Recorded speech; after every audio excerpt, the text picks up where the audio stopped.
കളിക്കളത്തിലെ പരിക്കുകളെ ഇനി പേടിക്കേണ്ട. എല്ലാവിധ സ്പോർട്സ് ഇഞ്ചുറികൾക്കുമുള്ള സമഗ്ര പരിഹാരം ഇവിടെയുണ്ട്. ABC orthopaedic hospital, near Kairali theatre, Calicut road, Manjeri. Manjeri നഗരസഭയുടെ ഉടമസ്ഥതയിലുള്ള വെട്ടേക്കോട് ട്രെഞ്ചിംഗ് ഗ്രൗണ്ടിൽ വർഷങ്ങളായി കുന്നുകൂടി കിടക്കുന്ന മാലിന്യം നീക്കി ഭൂമി വീണ്ടെടുക്കുന്ന ബയോ മൈനിംഗ് പ്രക്രിയ പൂർത്തീകരണത്തിലേക്ക്. 21,018 മീറ്റർ ക്യൂബ് മാലിന്യമാണ് ഇതുവരെ നീക്കിയത്.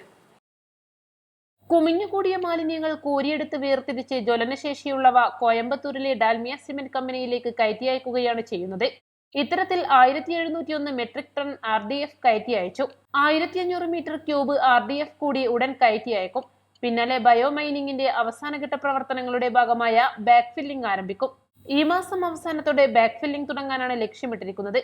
ബാക്ക് ഫില്ലിംഗ് കൂടി പൂർത്തിയായാൽ മാലിന്യം നിറഞ്ഞുകിടന്നിരുന്ന 1.10 ഏക്കർ ഭൂമി വലിയ മൈതാനമായി മാറും. ഇവ പിന്നീട് മറ്റ് വികസന പ്രവർത്തനങ്ങൾക്ക് ഉപയോഗിക്കാനാവും.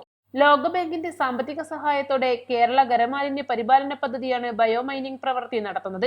3 കോടി രൂപയാണ് പദ്ധതി ചെലവ്. ബയോമൈനിങ്ങിന്റെ ദിനം പ്രതിയുള്ള പുരോഗതി തദ്ദേശ ജനപ്രതിനിധികളും ഉദ്യോഗസ്ഥരും നാട്ടുകാരും അടങ്ങിയ സിറ്റിസൺ എൻഗേജ്മെന്റ് പ്ലാറ്റ്ഫോം എന്ന വാട്സ്ആപ്പ് ഗ്രൂപ്പ് വഴി പ്രദേശവാസികളെ കൃത്യമായി അറിയിക്കുന്നുണ്ട്. മഹാരാഷ്ട്രയിലെ നാഗ്പൂർ ആസ്ഥാനമായി പ്രവർത്തിക്കുന്ന SMS കമ്പനിയാണ് മാലിന്യം നീക്കി സ്ഥലം പൂർവാവസ്ഥയിലാക്കാൻ കരാർ ഏറ്റെടുത്തിരിക്കുന്നത്. East live, Manjeri.